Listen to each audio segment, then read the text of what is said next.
Alright, hello everyone and welcome back to another lesson. Today we are going to be talking about cellular respiration. For this video will be to learn about cellular respiration and to learn about the specific steps involved in cellular respiration. Now, to address our very first objective, what is cellular respiration? So essentially, cellular respiration is a process through which cells convert sugars, for example, into energy, and this energy is then used for the cells to perform cellular functions. Okay, now obviously it's not a bag of sugar, but rather nutrients in the food we eat. Now, the steps that are involved in cellular respiration, again, this is addressing our second objective, and these are the ones right here. But before I get to that, this is the equation for cellular respiration. This is very important, so make sure you write down and highlight it. So for this equation, the numbers of each of the molecule isn't very important. It is just good to know what molecules are your ingredients, like glucose and oxygen, and what your products are. All right, now let's cover the 3.5 steps of cellular respiration. Step number 1, glycolysis. Now, so a couple things you can tell from this word right here. Lysis means to break. So through the process of glycolysis, you're going to be breaking something. Now, glycolysis occurs in the cytoplasm, which is, if you remember, the jelly-like substance inside the cell. Now, just like we talked about lysis, glycolysis will split glucose into pyruvate molecules. And this is done through a series of chemical reactions. And so if you look at this diagram here, you have the glucose going in, you have glycolysis occurring, and out comes 2 pyruvate.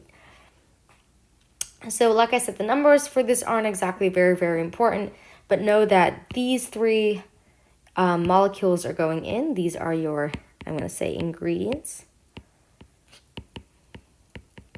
And this over here, these I should say, are your products.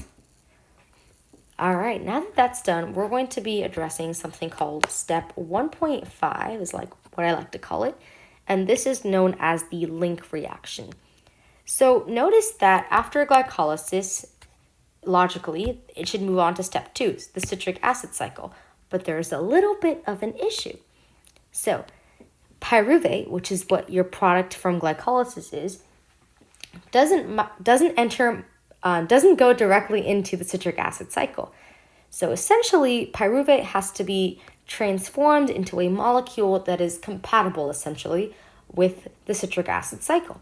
So pyruvate enters the mitochondria from the cytoplasm.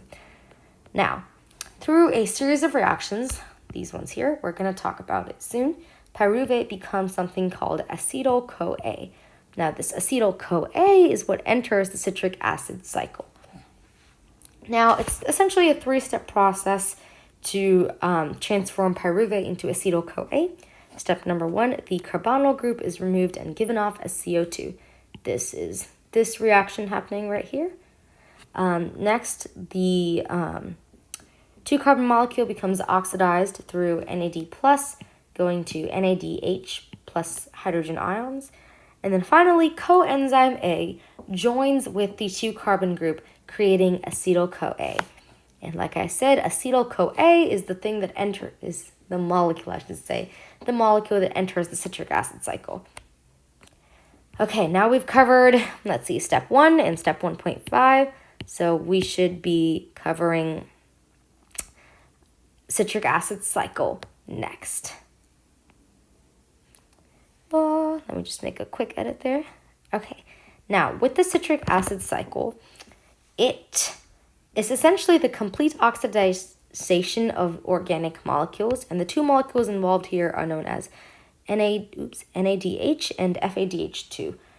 This occurs in the mitochondrial matrix, and the reason I'm saying this is that notice that each step occurs in a different place. You have your glycolysis occurring in the cytoplasm. You have Pyruvate enters the mitochondria, and then this occurs in the mitochondrial matrix. It's really important to know these things just so that it can help you kind of visualize how each of the steps work together.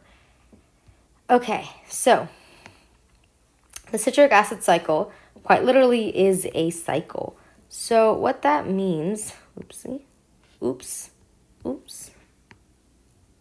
yeah, so what that means.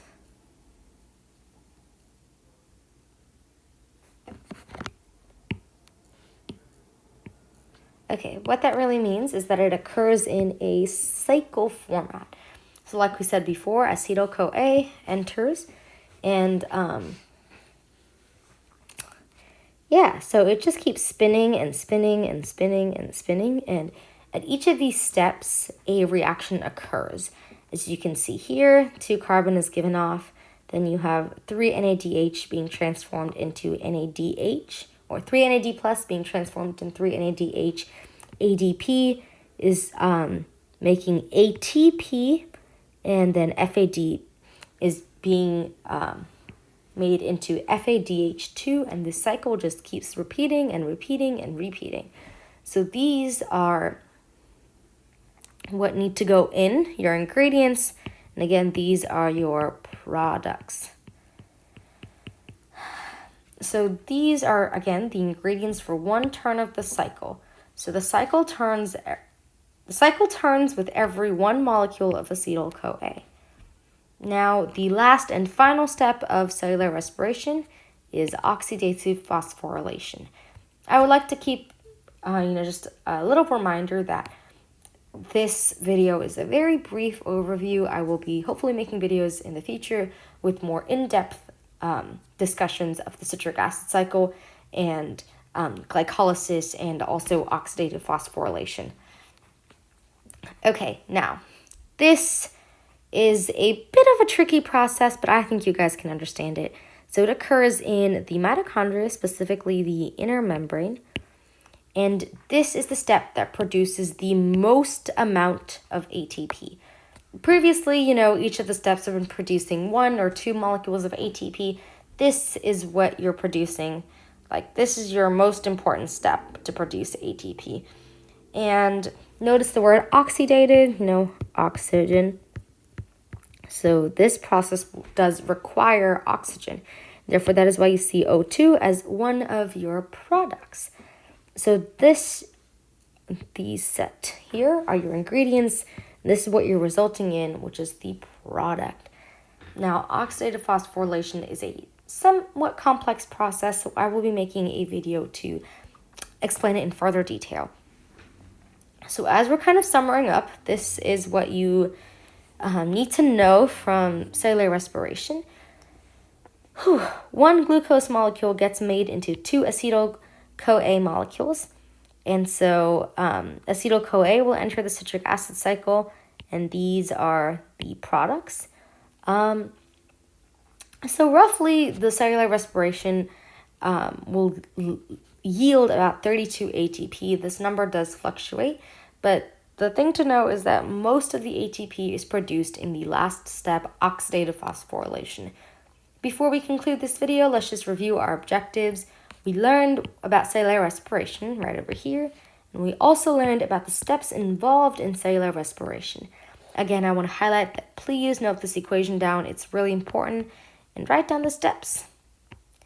And that is it for, let's just zoom out so you can see everything. That is it for our cellular respiration lesson. All right, let's do a quick recap before we close out for the day. Remember, there are essentially 3 steps for cellular respiration, but there is a 1, 1.5, step 2, and step 3. This is the little extra step that's added. We have glycolysis, that's the very first step. It occurs in the cytoplasm, and the purpose of it is to convert glucose into pyruvate. Next up, we go on to the link reaction.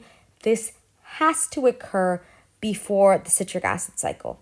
So the link reaction occurs in the mitochondria. The whole purpose of it is to convert pyruvate into acetyl-CoA, and this is done through a series of chemical reactions and with the addition of coenzyme A. Now it is acetyl-CoA that enters citric acid cycle, and then you have the ingredients going into the cycle and what is coming out right over here. And this happens in the mitochondrial matrix, so we'll just go ahead and highlight all of those right over here. So cytoplasm, mitochondria, and mitochondrial matrix. All right, and then finally we move on to the oxidative phosphorylation. Again, you have your ingredients going in and your products coming out here, and this is the step of cellular respiration that produces the most and the majority of the ATP in cellular respiration, and it also involves oxygen. How do we know that? Because it's oxidative phosphorylation, oxy. All right, and that's a wrap on this lesson.